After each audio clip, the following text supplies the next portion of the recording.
Good evening, everyone. Welcome to Naturally Speaking with Gabriel-Philip Santos. We are going to get started in just a couple of minutes to let people have some time to finish their dinner, get comfortable, get a glass of water, let them trickle in here. So um, do that. Get comfy, get your glass of water, and we'll see you back here in 2 minutes.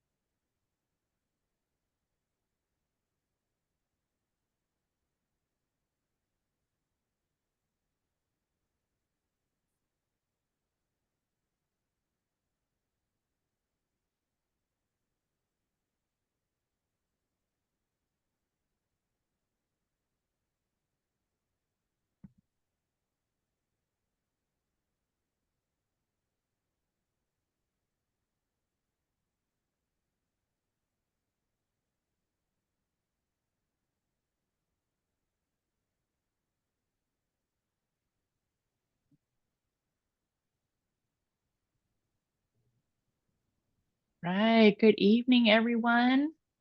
Hope we had a chance to grab a glass of water and get comfortable. We're going to jump right in here. But first, the everyone's favorite housekeeping slide.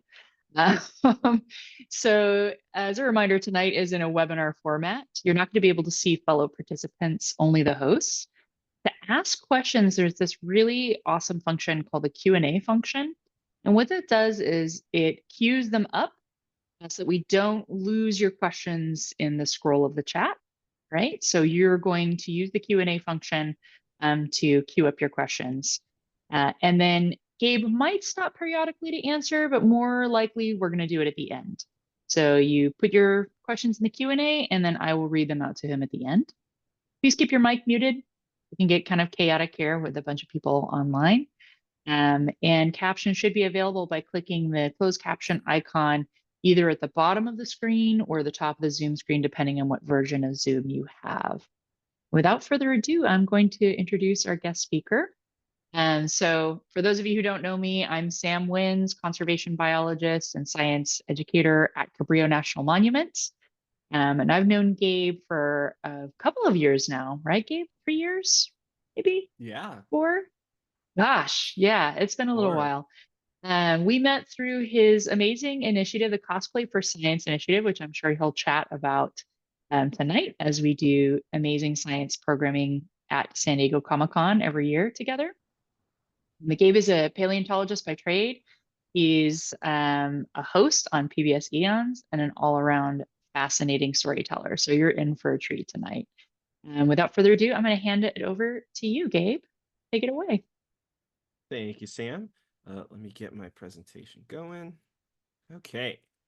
So yeah, hello everybody. Thank you so much for having me today. I'm very, very excited to kind of share how the things I love to talk about in my job. I'm a paleontologist and storyteller. I'm currently the director of visitor engagement and education at the Alf Museum here in Claremont, which is just the most East LA you can get. And I'm very excited. I'm going to talk about some of the research that I've done as a paleontologist. So that's kind of where we'll go today. When rhinos roamed and walruses were weird. Um, this is going to be kind of fun because these are two different projects that I worked on when I was a master's student at Cal State Fullerton. But I find them particularly interesting because they really get to showcase the incredible changes that life has gone through in just even this short amount of time in the age of mammals, right? Not going all the way back to ancient times like the Paleozoic or like even the Ediacaran when things were super weird. We're staying squarely here in the age of mammals, but it's still really cool that I get to talk about.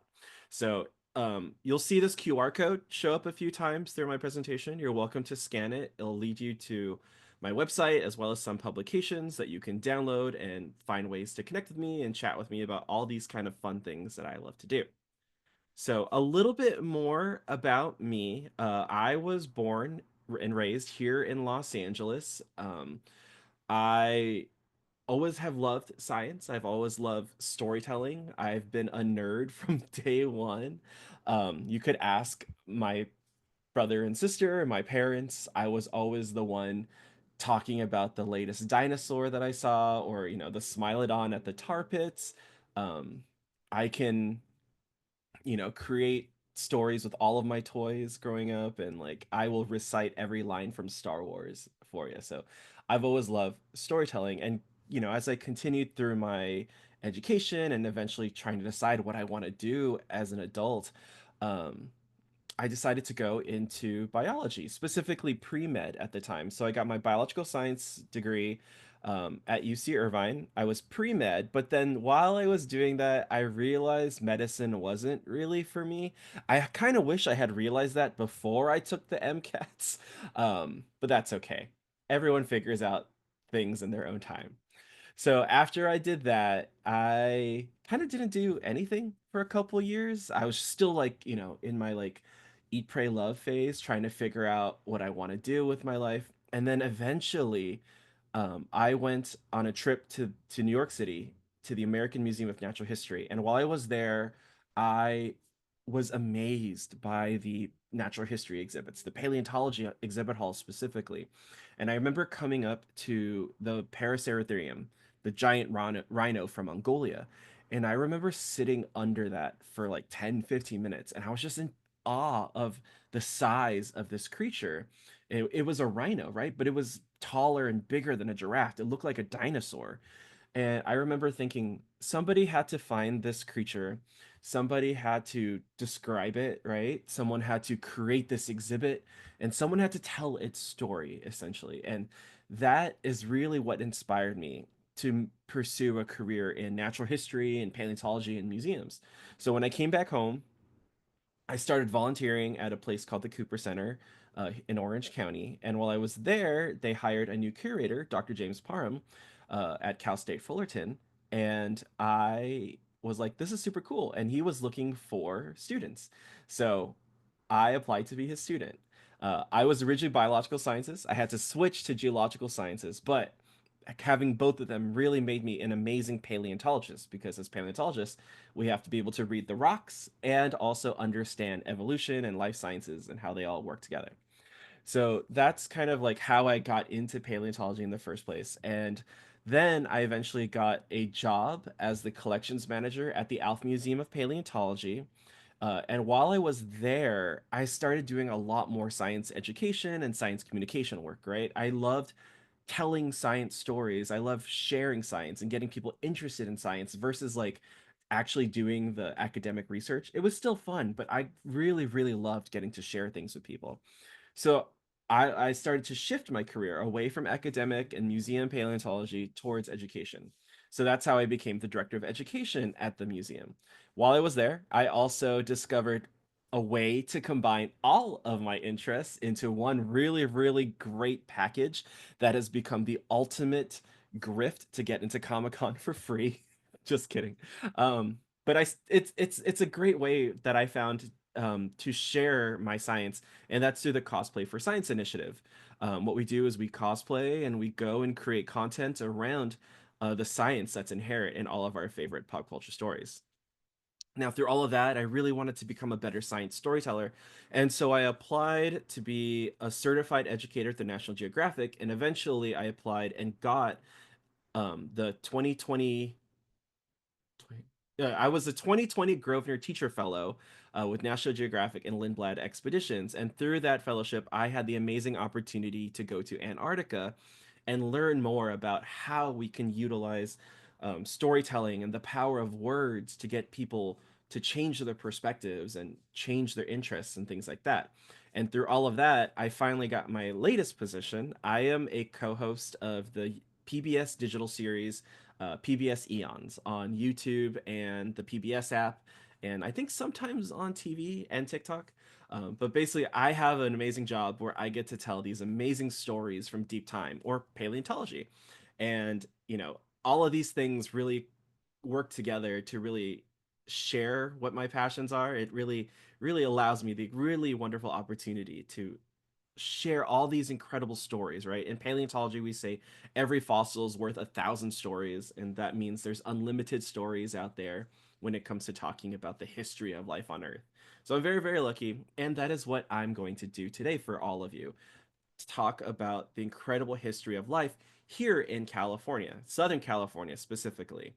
And what's really cool about this is if we go and look outside, right? This is a really cool viewpoint from Cabrillo National Monument.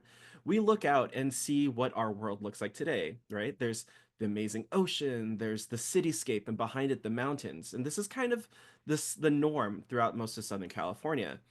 But the thing is sometimes we forget that this how wasn't how it always was, right? Even if we think about 50 years, that's still kind of the same. The architecture and things style might have changed. But what we really have to do is if we have to look really, really far back in the pages of the story of life on Earth to realize how much things have changed in our world. So if we go back through time of San Diego, you can see it's had so many different phases and environments and cast of characters that have lived through the millennia, right? The millions and millions of years of deep time. Um, how do we know all of this?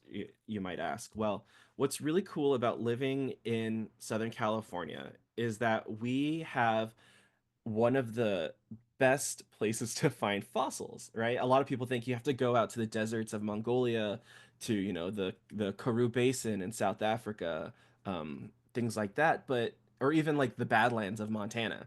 That's all true, but here in California, we don't have to go that far. And the reason is because we have almost 175 million years worth of geologic history preserved beneath our feet.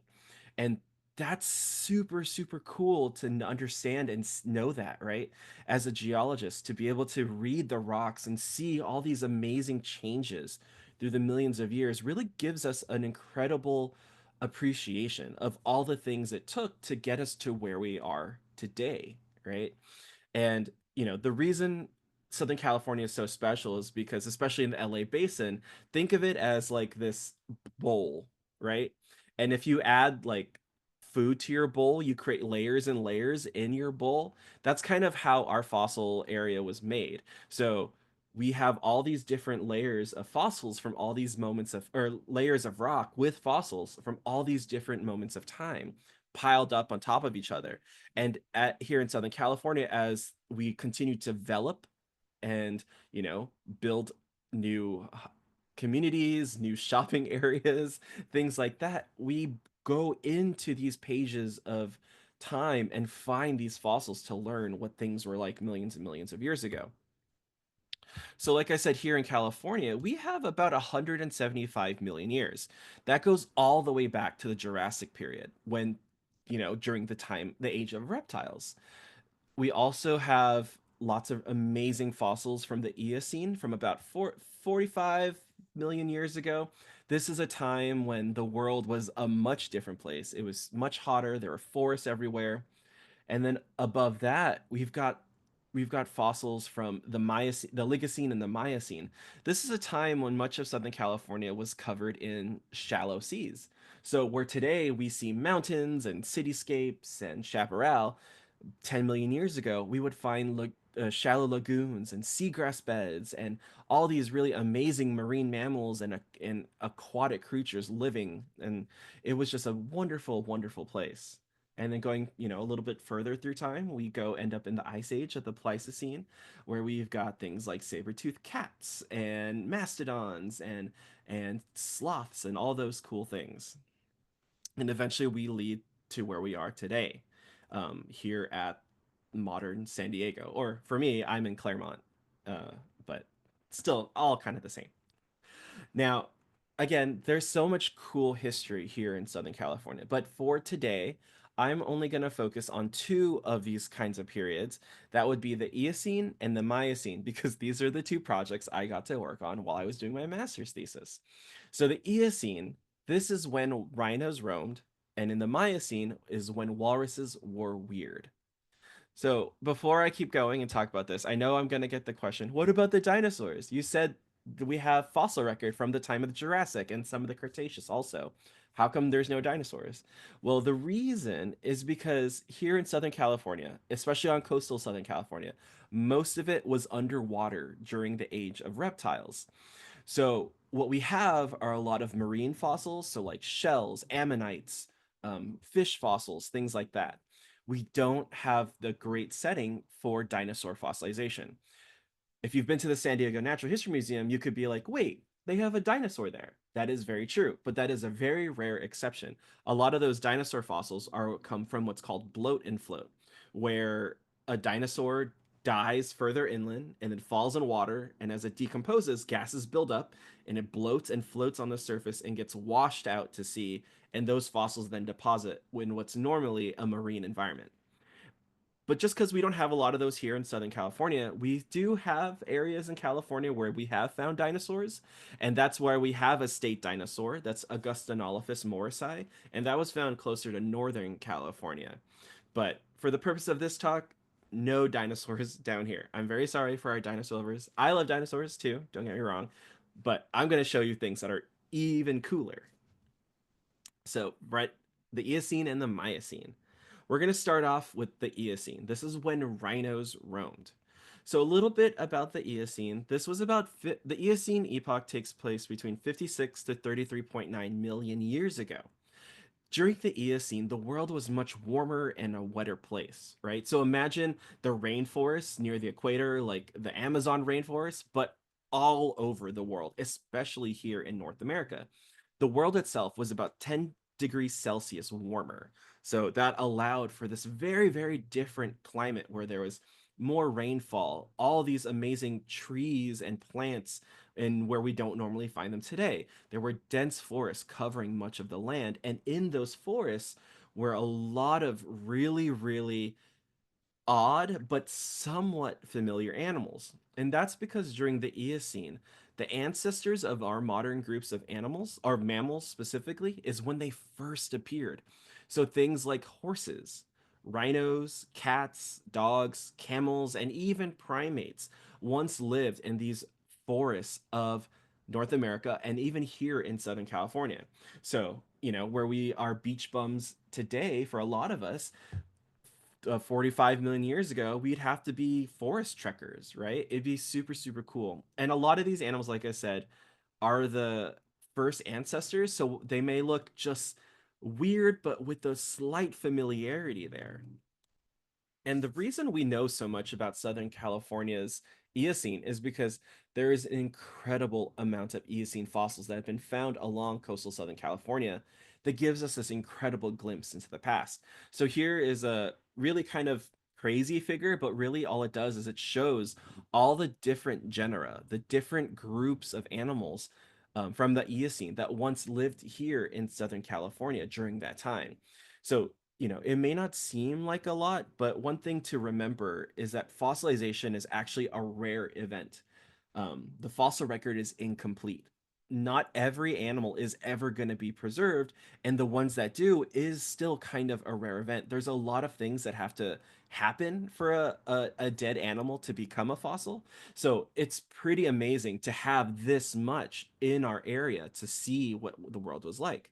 And like I said, we've got things like horses and camels and creatures that we don't normally see here, but were once thriving in Southern California. Now, for me, the reason I know a lot about these creatures is because my master's thesis revolved around this place. Um, I think I can point correctly. No, again, cut off. Anyway, um, this here is a site called the Talega Bone Bed. This was a 40 square meter bone bed that was found in San Clemente, and what it is it holds thousands of fossils from an ancient Eocene rainforest. And for my thesis, I got to take a bunch of those jackets that you saw in the last photo, and I got to open them all up, and I got to look at all of the fossils in there and learn how the fossils got there and what kind of animals were preserved in that bone bed. Again, it's this really amazing snapshot of the Eocene that gives us a really cool idea of what animals were living together. And also because I was able to read the rocks and understand what these animals were doing, we kind of get an idea of what the environment was like. So, through my research, we were able to find 24 different animal groups. And these are all super, super cool because some of them, again, are things that are sort of familiar and some that are most definitely not familiar to us today here in California. Some of the creatures we found in there are things that you might find in a rainforest, right? So you've got birds. We had this bird talon. We found a vertebra of a boa, right? Its vertebra is only about like that big, but it would be like this big around. So it's kind of like the boa constrictors that you'd find, or like a smaller anaconda. We also have crocodilians that were found in the bone bed. So we definitely don't have crocodiles today in Southern California, which honestly I'm very thankful for, because I wouldn't go nowhere near any body of water. We also have tons of turtles, which we do have today, but not these kinds of turtles. These are lots of cool, what they call soft shell turtles. So, like pancake turtles, if you've ever seen them. These are not really found here in California anymore. Neither are the giant boas. Some of the animals that we also, like I said, that we find may seem sort of familiar. Uh, Here we're looking at teeth of these ancient artiodactyls or hoofed animals. These are relatives of things like deer, and one of these, the Protylopus there on the bottom, is actually a very early primitive camelid, an ancestor of modern camels. Now, what's fun about this is many folks, when I say camel, they think of the camels that are found in Africa or in Asia, right? Or if you know about the feral ones in Australia, that's a whole other story. But what's really cool is, yes, we had camels in Southern California, but what's even cooler is folks don't realize camels originated in North America first, then spread out through the rest of the world. Camels persisted here in North America from their start here at the Eocene all the way to the Ice Age and disappeared at the end of the Ice Age, and they're only left where they spread out. So camels are actually really cool because they're North American. Here's kind of a reconstruction of what we think some of these creatures may have looked like. Definitely not like the camels that we see today, but again, these are just their start. So they sort of have the beginnings of the camel-like body, right? They have the hoofs, they've got like that kind of long face, they've got like that kind of agile body. Um, so again, super, super cool because it blew my mind when I learned that camels were here in Southern California. And it continues to blow the minds of the students who come by museum when we tell them that there were camels. And the other fun part I forgot to mention is these camels were tiny. The jaw that you saw in the last photo is only about that big, right? So the camel that it came from could have fit in my palm, in both my palms, and it was super, super cute. It could sit in your lap and you could pet it. So moving on, some of the other cool animals. This is where those rhinos that I talk about when rhinos roamed were found, that are found, right? So that tooth that you see here, that's in the top left. That is the molar of a rhino called an aminodontid. Aminodonts are really, really early rhinos. They don't look like the rhinos that we think of in Africa or in parts of Asia, but they were rhinos. They've got this unique tooth shape that lets us know they're rhinos. It's kind of like the pi symbol, right? You see the thing at the top and the two lines that come down. That's one of the distinctive features of these rhinos is that pi tooth. Um, some paleontologists suggested that aminodontids might have been partially aquatic, which meant that they could spend their time in water, which some rhinos do today. But we're not entirely sure if the California aminodontids were. There's not enough evidence for us to suggest that. Um, that's one of the other things about paleontology is we rarely can say things with such confidence because we're interpreting the past based off of fragmentary evidence. Anytime you see a complete fossil, that's a really, really, really rare thing. For most of us in paleontology, we find isolated teeth, bones, and things like that. And so we have to infer based on the partial evidence that we can to reconstruct these stories from the past, right? Think of it as chapters from a really old book that are missing pages, and we kind of have to piece together the story from whatever pages that are there. So we may be missing settings and characters or, entire lines of dialogue for character development, right? So with the Miniodonts, that's kind of the thing. We're not really sure if they were aquatic, but we do know that they were rhinos based off of the structure of their teeth and other fossils that we find. Another thing that we find here are brontotheres, which are relatives of rhinos. Um, you may see some of them in pictures where they're depicted with these huge bony crests. Um, they're a huge, huge animal. Their name, Brontothere, actually means thunder beast. Bronto means thunder, and There means beast or creature. And they're called that because they were these huge, huge animals, these perissodactyls related to rhinos, and they're super cool. Our brontotheres here in Southern California were smaller than the ones you might find, like say in the central part of North America, like in Wyoming or Montana, those kinds of places. Ours were smaller and they didn't really have that big kind of crest. They kind of had tiny little lumps. If you've ever been to the San Diego Natural History Museum at the Nat, they've got a reconstruction of these cute brontotheres. Some other cool creatures that were found in this ancient rainforest are horses. So horses are another. Actually, let me step back there. Horses and rhinos are both originally from North America and spread out to the rest of the world.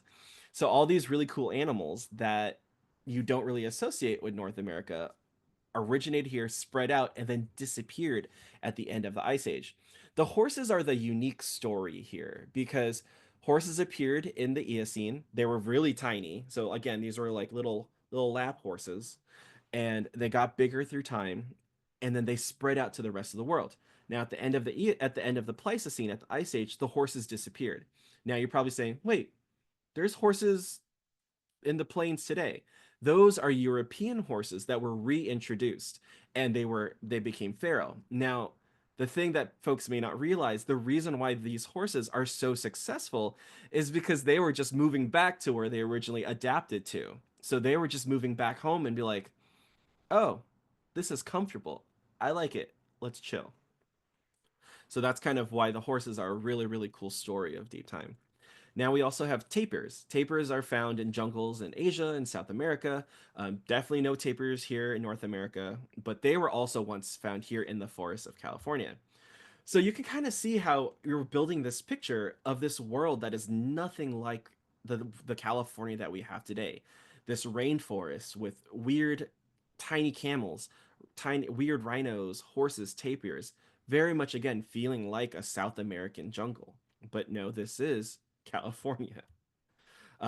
There are also some other animals that we have nothing that looks like them today. The myacids are a kind of carnivore, so they're more closely related to dogs and cats. So these are their ancient relatives. They're just starting to get their start as these like major carnivores during the Eocene. But another really weird carnivore is the teeth beneath it. These are the teeth of a creature called a mesonychian. Now, they are carnivores, but they are not related to dogs or cats. What these creatures are actually what you might call a wolf in sheep's clothing or something like that.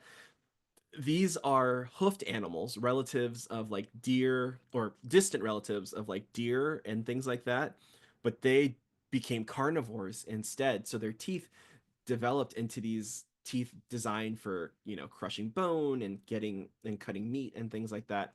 So they're these really weird creatures that we have no descendants of today.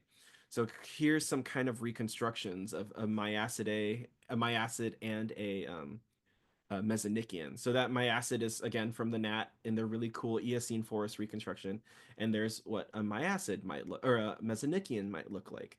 Again, it looks like a dog cat thing, but these are related more to hoofed animals like deer, cow, and pigs and things like that. So it's super cool, and I love mesonychians because they show you that life and evolution is not this straight path leading to a perfect organism.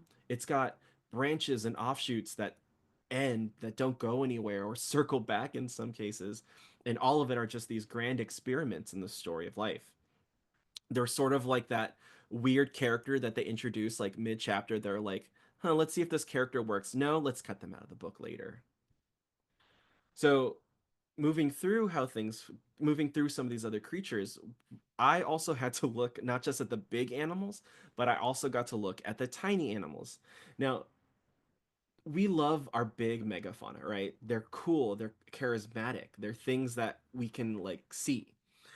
But the thing is in paleontology, the tiny mammals are actually super, super important because with tiny things like rodents and marsupials, we can track evolution much quicker because these creatures evolve at a faster rate. Um, they're smaller, they have higher energy needs, right? They breed faster, so we can see all these different adaptations and changes in their teeth alone, and we can tell more about the environment, like changing temperature through the Eocene. Remember how I said the Eocene was much warmer? Well, throughout the entire Eocene there was a global cooling period from a much hotter to a more cooler world. And what's really cool about looking at these mammals like these rodents is we can see how animals adapt to climate change through time. In this case, yes, a cooling period, but it's still really interesting to be able to get that information and see how things adapt to changing climate. And we can use those stories to help us inform how we study creatures today and inform us on how animals or even us might be affected by climate change. Now, in this group of really cool tiny mammals, there's one more specific one that I was really, really excited to find and is actually quite an important specimen. And that is this little tooth here in the bottom right corner. That is Diceolemur pacificus. And Diceolemur pacificus is neither rodent or marsupial or insectivore or anything like that. It is a primate, a relative, an ancient relative of us. Us humans are primates. And the reason I love Dicey Pacificus is not just because it is so freaking cute. It's like this big, a little tiny prosimian thing. But it reminds us that we humans are part of this story, right? The primates, us humans, we are part of it.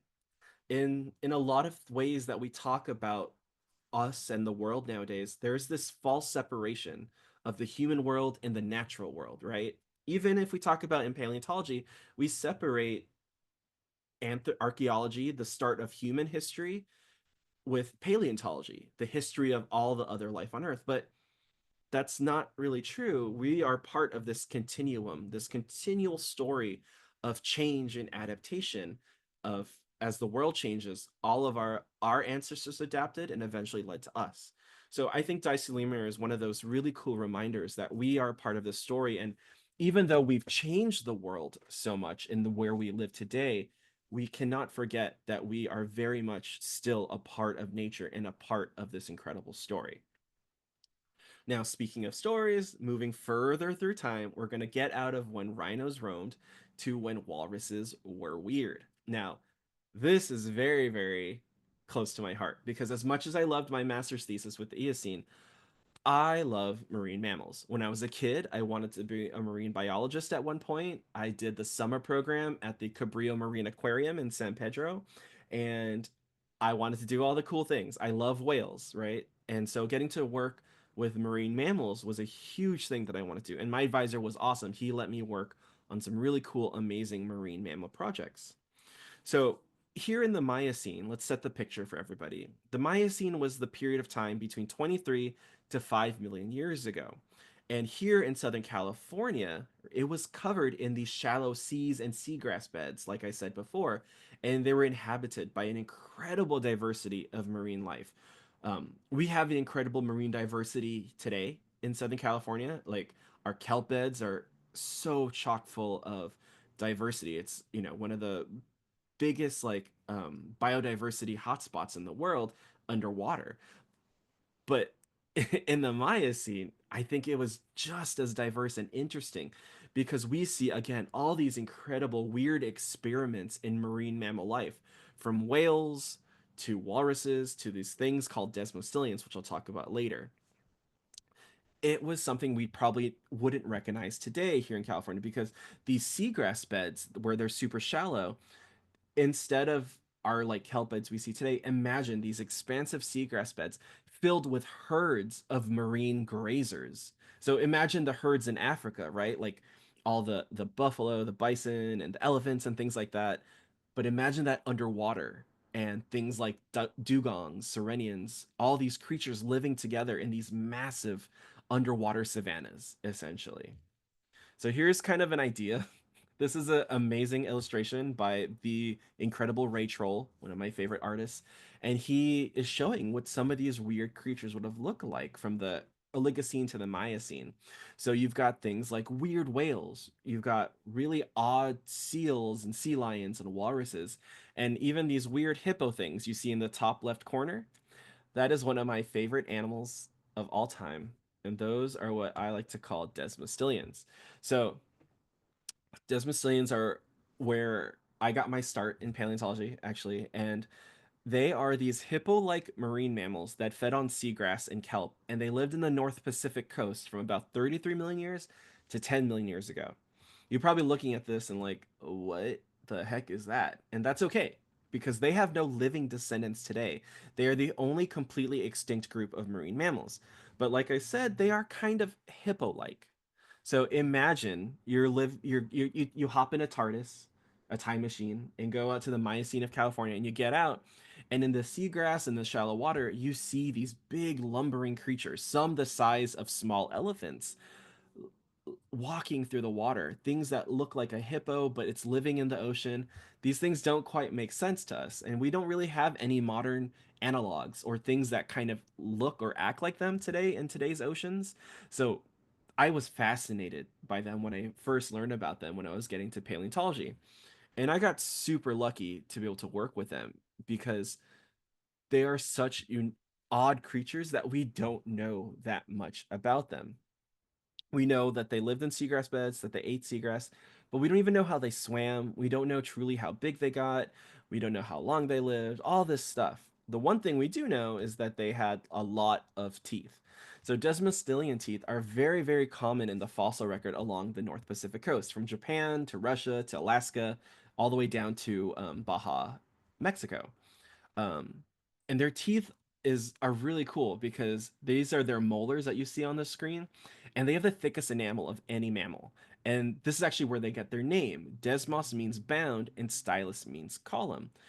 And their teeth are found all over the place. Like you can go open to a museum cabinet of the Miocene and just be like, oh great, more desmostillion teeth. For me, I'd be like, oh yes, desmostillion teeth. But other people are like, let's move on. But like I said, this is where I got my start in paleontology. This is young 25-year-old Gabe with a specimen that ended up being my very first publication in paleontology. So this is OCPC 22650. It is a very old desmostillion and large. And what's weird about it is it doesn't have any teeth. You're like, wait, didn't you just say that they're known for their teeth? Yes, that's what made this specimen super, super weird.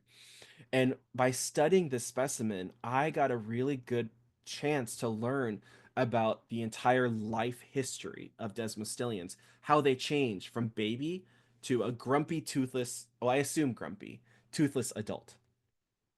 So here's kind of like a summary of what my research was looking at the different stages of development of these desmostillions, from tiny little babies with their milk teeth or deciduous teeth, and as they got much bigger to their full grown size and the different sets of teeth they had, all the way until they wore it down completely to having no teeth. Now, the reason that they probably wore down their teeth to nothing was because seagrass is actually very, very hard on your teeth. They incorporate silica, which is a mineral, a very common mineral. Like most sand is silica. But if you've ever accidentally like opened your mouth at the beach and the wind blew in and you bit down and you just feel that crunch, that's a sand grain and it's really hard. Now, if you're doing that over and over, especially with the silica in the seagrass and also just picking up sand from the seagrass beds, you're going to wear down your teeth completely until there's nothing left. So this was my first entry into paleontology, was studying these really weird creatures, desmostillions.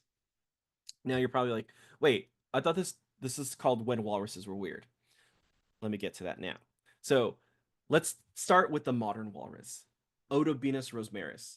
The modern walrus is derpy. I guess that's like my favorite word to describe it in a cute way. But they only are found in Arctic regions and they are well adapted for cold environments. They are beefy, they've got blubber, They are able to submerge for a long time, and they've just got tons of these wonderful adaptations for living in cold environments. They specialize in eating shellfish. They actually have this really cool tongue where if they pick up a shellfish and they put it in their mouth, their tongue acts like a piston, creating a vacuum, and they're able to just suck the soft insides of the shellfish into their mouth. And they're also known for their iconic tusks. There's something that you may not realize is that Odobenus rosmaris are the last of their kind. They're what we call a monotypic, no, yeah, a monotypic species. They only have one species in their entire family. Most creatures in the family, they have many different species and genera, but the walrus is the Odobenus rosmaris, the modern walrus, is the last of its kind. And that's really weird, considering if we go back to the Miocene, there were a lot of walruses living at this time. Now, this map here doesn't just show Miocene walruses, it shows some of their earlier ancestors as well. But this gives you a really good picture of all the different types of walruses that we've had through time in the North Pacific. And the other thing is many of these walruses were living together at the same time. So we have lots of different species with lots of different adaptations or niches to different environments living all at the same time. So that's different. That's weird compared to the walrus that we have today, where there's only the one. Imagine in the Miocene seas, lots of different walruses that you could look at and study and understand, doing all these really cool different things. Here's some here's some things to help build the picture even more, right? So one of the weirdest walruses that we have in Southern California is called Gomphotaria pugnax. Gomphotaria pugnax has four tusks. They have two on the top and two on the bottom that cross like this. So you can see in the reconstruction here by Nobutamura that kind of four tusk section. So super, super weird. Then you've got things like Titanataria orangensis, Oso edon, Pontolis. These walruses are not like the walruses with the tusks or Edobenus rosmaris, the modern walrus today. These walruses were more like active hunters. They were sea lion like. They were large and bulky, but they were powerful. They were able to swim fast and chase down prey like fish and things like that. So not just we didn't have many different species, but we had a whole bunch of diversity of walruses doing different things in the Miocene, which is super, super cool. And again, this is when walruses were weird, but that statement kind of has a caveat. It's if we're comparing them to today. In reality, walruses today are weird compared to when they first were arriving, first like diversifying in the Miocene. Now, for me, the reason I love walruses is because I got the incredible opportunity to be on a project where we got to describe a new genus of walrus, the first of its kind. This is Titanataria orangensis. Titanataria orangensis was an active predator walrus, right? Here's a great reconstruction by my brother, who was my personal paleo artist, which is great. So this fossil was found in Orange County down in oh shoot, I forgot where it was. For no Lake Forest, Orange County, and it was found 90% complete. Right, it's got the skull and most of it preserved, and it was an amazing, amazing specimen. We By studying it, we were able to learn more about these really cool predatory walruses, and again, like learn more about why these walruses were so weird compared to the one we have today. Now, if you want to learn more about this walrus, there is an open access publication. If you scan that QR code or scan the QR code later, you can download a copy and learn more about it yourself. And so I fell in love with walruses thanks to this specimen here, Titanataria. And again, putting together the pieces of the Desmostilian, the many different types of walruses, this time period is so, so different to what we see now in San Diego and most of Southern California. And I think that's the message I really would love for all of you to kind of take out of this is that time is a continuum, right? Like things are always changing. The environment is always changing. Climate is always changing. And for me as paleontologists and all the other paleontologists, we are able to take these stories, learning about the changes through time in both the creatures that live there and the environments, the climate, and all that stuff, and apply that to today. Because again, all those millions of years went into who we are today.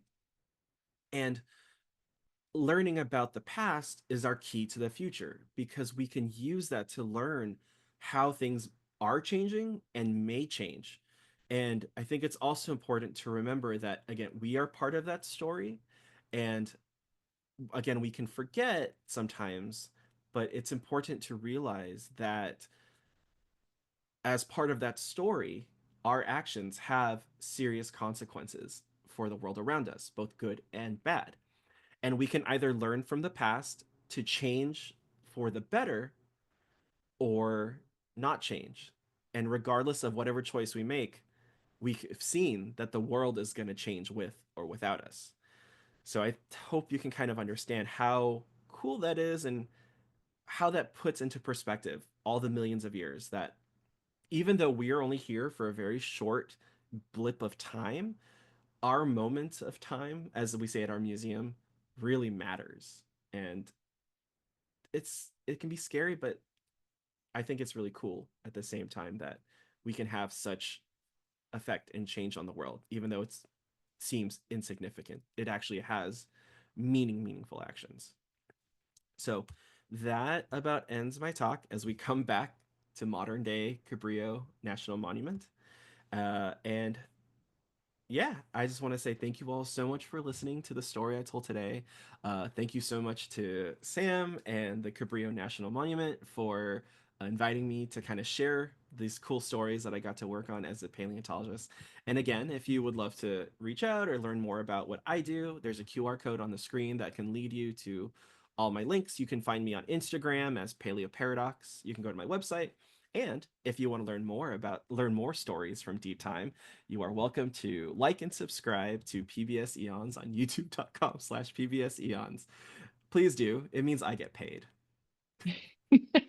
I love that shameless plug there, Gabriel. Thank you so much for that. That was fantastic, as I knew it would be. And we do have some questions here from the audience that we'll get to. And then, of course, I have some questions I'd like to ask you as well. In the meanwhile, Joe says, great talk. Thank you in the chat. Thank you. Our first question comes from Melissa, and Melissa's wondering, please elaborate on those feral camels in Australia. I have not heard of them. Oh, yeah. So they're actually a huge problem. So um, they brought camels, the colonizers from Europe brought camels to Australia as a way to like help them like move because camels are great in living in the desert and most of the center of Australia is a desert. So they brought them there thinking they're going to be great pack animals and things like that. But then they got loose and kind of like the horses coming back to America and being like, this feels familiar. We're good here. The camels did the same thing in Australia. Even though they weren't originally from there, this is a case of invasive species coming to a place and becoming feral and readapting to this kind of environment that they're already suited for. Now, if you know anything about Australia, Australia doesn't have large mammal predators. Most all their mammals are essentially marsupials, and they don't have anything big enough that can take down a camel. So without anything to stop the population to prevent it from getting any larger, the camels just kept breeding and they took over huge parts of Australia. And camels can be destructive to the local plant life because they can eat a ton. They also are huge, so wherever they step, they disrupt other environments, right? Habitat for other smaller creatures. And so without anything to stop them, humans had to intervene. And so they hunt down these camels. Sometimes they catch them, but for the most part, they just hunt them because they're so bad and invasive. Um, I think you can eat camel. I have not tried it myself, but I don't know. Give it a Yeah. try. Might as well. Yeah, and this, ladies and gentlemen, is why invasive species are the number 4 cause of is the number 4 cause of biodiversity loss. worldwide, right? These organisms invade a place they don't really belong because there's no natural predators to them, right? And they just go hog wild, or camel wild, as the case may be. Yeah, it's crazy. And we could talk about that all day long. And those of you who know me and see me at the park, let's chat about invasive species. I have some great examples for you too. But for now, we're going to get to Dawn's question. Dawn wants to know how far inland from the current Southern California coastline did the shallow seas extend, Ooh, approximately? great question. So I will lead with a caveat here. So if we're comparing things to today, you have to remember things are always changing, especially in geology. The landscape is always changing. So where we think things are now, you have to remember California also has multiple faults. So California is moving both this way and this way, right? So where this coastline was originally was actually kind of further up north a little bit. And so it's hard to exactly say where it was. Now, if we want to kind of get an idea of some estimates of where things might be, where I live here in Rancho Cucamonga, that's pretty far inland. That's San Bernardino. The mountains that we have here have marine fossils in them. That's not saying that the sea level was all the way up where the mountains are now. Those were just deposited during the sea when the sea levels were there, and those mountains rose up, bringing those fossils and that rock layer up. But because this is where we have them, we can estimate it went pretty far during that time period. This is the Yeah. thing that it's hard to explain sometimes because we have to like change our starting line a little bit to kind of explain. But if we talk about in context to where it is today, they did go pretty far inland. Yeah, I love that. And that's such a great point about the marine fossils all the way up in these huge mountains. For those of you who know Cabrillo and have spent time there, we have marine fossils everywhere, even 300 feet up, because Cabrillo used to be at the bottom of the ocean. And it's through this activity, this geologic activity, that it was raised above the ocean, right? Somewhere around 65 million years ago. And our guest speaker next month will talk more about that because she is an earthquake geologist. So she'll talk about all these active fault lines and how that has changed the landscape of California, including Cabrillo National Monument over the years. Um, Really quick, Sam. yeah, go Here's for a it, fun Gabe. fact about like fossils where they're found. So Yeah. today we know that the Himalayas are the tallest mountain ranges in the world, right? Those Mhm. mountains have marine fossils in them because those mountains were uplifted when India hit the Asian continent. So that's imagine being up in the highest mountain range in the world and finding marine fossils. That's Mind blown. I love it. That's incredible. That is science, friends. Melissa would like to know, will Cosplay for Science be hosting a workshop at Pokemon Worlds in Anaheim this year? I don't think so. I have no idea how you even get into Pokemon Worlds, but I hopefully will be at Pokemon Worlds in cosplay. Um, but here's another thing. If you would like to learn more about Pokemon paleontology and marine Pokemon, we are hosting an event in collaboration with the Cabrillo Marine Aquarium in San Pedro in June. So if you want to have some Poke fun and do some Poke science, you should check that out for sure.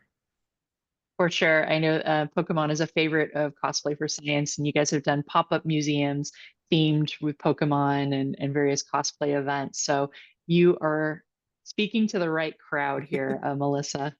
Um, Chris, how you doing? Great to see you. Chris Simons was my previous boss. So happy to see you on here. He'd like to know, you touched on how not all biomes slash eras are conducive to creating slash leaving fossils. Could you share more about some of the significant gaps in the fossil record? Great question, Chris. Yeah.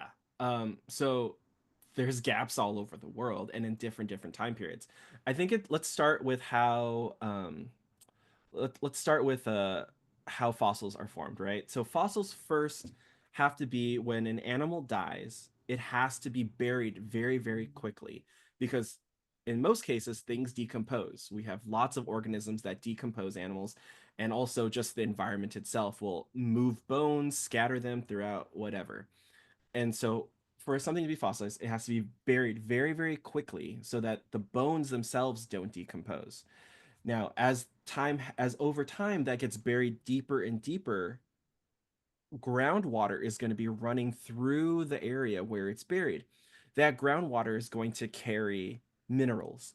Those minerals are going to replace the organic material in our bones, changing it from organic calcium to other types of minerals, but retaining the shape because it's buried underground. And that's kind of the very basic fossilization process. For that to occur, you need to have wet conditions, essentially wet conditions and preserving conditions. So let's say you're an animal that lives in a forest, but there's not a lot of annual rainfall, right? Like just a short rainy season, and you die nowhere near any of these floodplains, you're not going to get fossilized.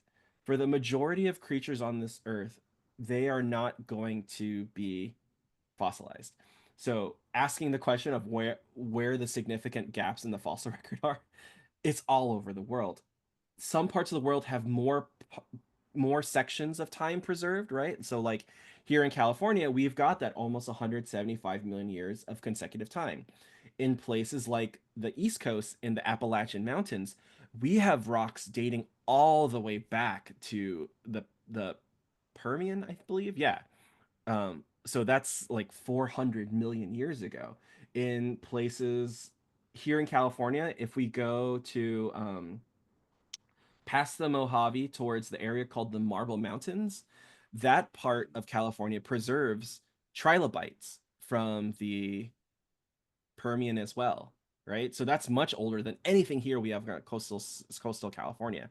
In Australia, we've got fossils dating back way, way, way, way, way older from the Ediacara period. This is a time period when life looks like nothing that we know today. And some of the oldest fossils are found in rocks that are over 1 billion years old. So, Mm. yeah, it's probably not the answer you're looking for, but it really is. The answer is there's gaps all over the place. It really is a matter of luck and circumstance and geology where these fossils are preserved and where they're actually on the surface that we can excavate them. Because some fossils may never even come up, or in some cases, there's this thing called subduction in geology where part of the crust is goes under. If there's fossils in that part of the crust that goes under, it's just gonna melt. And you're like, okay, never mind. There goes the fossil record. Yeah, and I think it's hard too because we don't know what we don't know, Hmm. right? And it must be it's those moments in time when we have a an idea of what's happened, and then a discovery happens, and it's like the singularity event that changes everyone's kind of perspective. Um, Something you can think of like with an analogy in the biological sciences, right, would be molecular data, right? So being, we thought we knew a lot about species and how things are related. And then when we actually refined our technology to a level with molecular data, we could look at genetics and we're like, oh gosh, things we had it all wrong many many times, right? And so there must be so many incredible gaps that if by luck, we find a fossil and then it's like, can you think Yeah. of an example of like of some sort of species or something they discovered, that paleontologists discovered, that was like changed our whole kind of perception of fossil record? Yeah, one of my favorites is actually Archaeopteryx. So Archaeopteryx is this dinosaur, but it is a feathered dinosaur, and it's actually considered the earliest bird. So for a long time, we didn't know the connection really between birds and dinosaurs. There were a lot of hypotheses that birds are descendant from dinosaurs, right? But there was not that like strong evidence. There wasn't anything showing that connection until the discovery of Archaeopteryx. So this was found in the Solnhofen limestone, no, the Solnhofen, not limestone. It's a Solnhofen like sediment in Germany, and it's this beautiful preserved area of like really really fine mudstone. And when sand or sediment is super super fine, that is ideal for preserving incredible detail like feathers. So the discovery of Archaeopteryx, you had bones that looked like a dinosaur, but then it had feather preservation. So this was one of those like quote like connecting fossils, I guess, that we some these the things that really bridge the connection for us. It's super super cool, and that's one of my favorites was Archaeopteryx. Love that you chose that example, but because as a bird biologist, Archaeopteryx is essential to our understanding of the evolution of birds, which do in fact come from dinosaurs, right? From archosaurs. So cool. I know we were going a couple minutes over, so do you have just a couple minutes to answer these last couple questions, Yeah. Gabriel? Okay, thank you. Peter would like to know in your SoCal Eocene's genera chart, why is, oh gosh, Piovarus? Sayuravis. Pioravis surrounded by a red rectangle, excuse me. Oh, I can't believe you caught that. So this was an image for my master's thesis, and the reason why Sayuravis was in a triangle or a rectangle was it was kind of like a maybe question. I wasn't really sure if that actually was there, even though we had evidence, like it was described from other localities. Um, it wasn't really strong evidence, so I kind of highlighted to be like, we have it says it's here, but we're not really sure that's what it was. So that's why it was in red. So good catch. Mm, yeah, really good catch. Somebody was paying very close attention during your talk. I love that. Don would like to know in the Sonora/Colorado Desert in eastern San Diego County, we have alternating layers of marine and freshwater fossil bearing sediments. Have you done research in similar settings? If so, are there any weird findings, quote unquote? So in parts of Southern California and like the Miocene stuff, you see that. And so what that is it's like oh man, what is the word? Regressions, right? So the sea levels are going to change as climate changes and as geology changes, as the landscape changes, you get uplift, and with that some uplift in some areas, and as climate changes, the sea level is going to recede, or it's going to come back up. So you see this many times in different parts of the world where the sea level changes, and it's going to go back. Sometimes it can go back and forth over millions of years or millions and millions of years, right? Like you'll see that. So that's kind of what you see. It's I wouldn't say that's a weird find. It's actually quite common if you look at geological records all through like the entire geologic record. Um, so here in that part of the world, in that part of San Diego, it just showcases again that change through time. You're gonna have the sea levels recede, and fresh water comes in, or it's gonna sea levels are gonna rise, and you get salt water. So that's basically what it's showing. Um, so I myself have not done research in things like that. I was very squarely in the Eocene of that one locality of the Tlaga bone bed. And then when it came to the Miocene, I actually didn't do much environmental. I was very much focused more on evolutionary biology and kind of the fossils themselves. Yeah.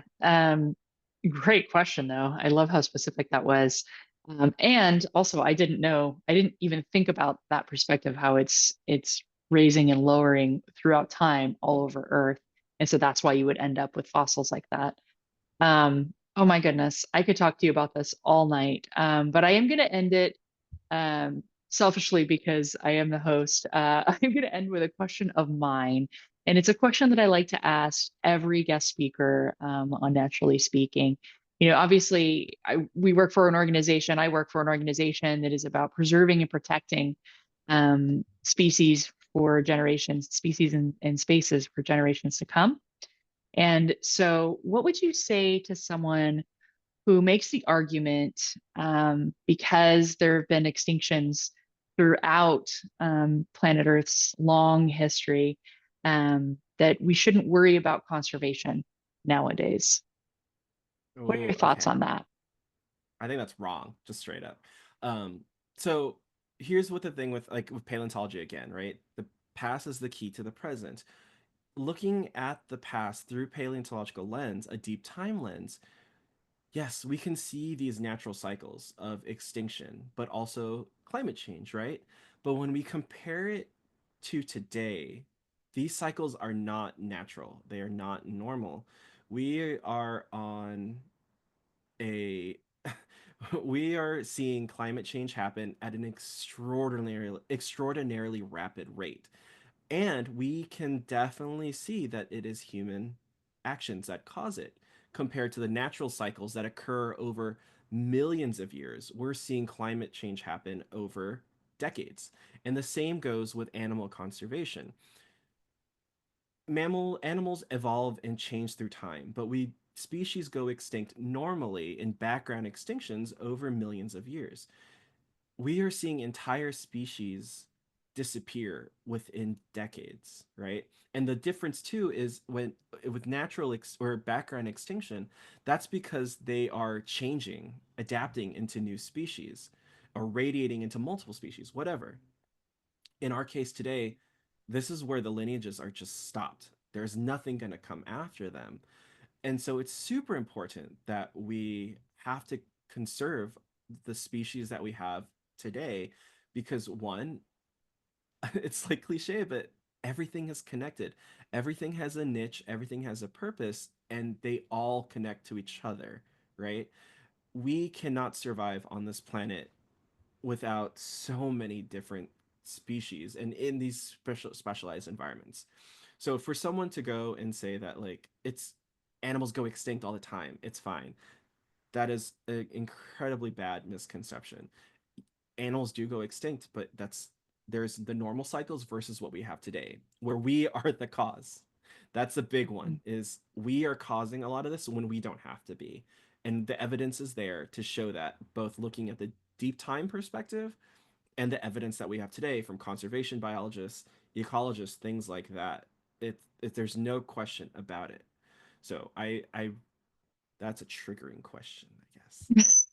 Sorry to end on a triggering Yeah, question, but I think it's great to get people's perspectives on this who have different areas of expertise and different perspectives on the problem, right? Because as a conservation biologist, I'm looking at kind of at current data and what's going on right now. So it's really nice to have your perspective on what's going on in deep time and how we can learn from the past to make our future better, right?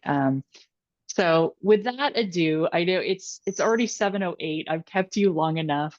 I want to thank you so much, Gabriel, for being here tonight and sharing your knowledge and the power of storytelling with us. I'd also like to thank the Cabrillo National Monument Foundation, cnmf.org, for sponsoring this talk. The next event is already up and available to register for, and that is with Dr. Wendy Bohan, one of the state's head earthquake geologists. And she's also an amazing storyteller herself. So I think that's going to be a really great talk, and I hope you all sign up for it. And with that, I'm going to release you, Gabe. Thank you so much for being here today. my pleasure. Thanks everyone for coming. I hope to see you next time. Take care.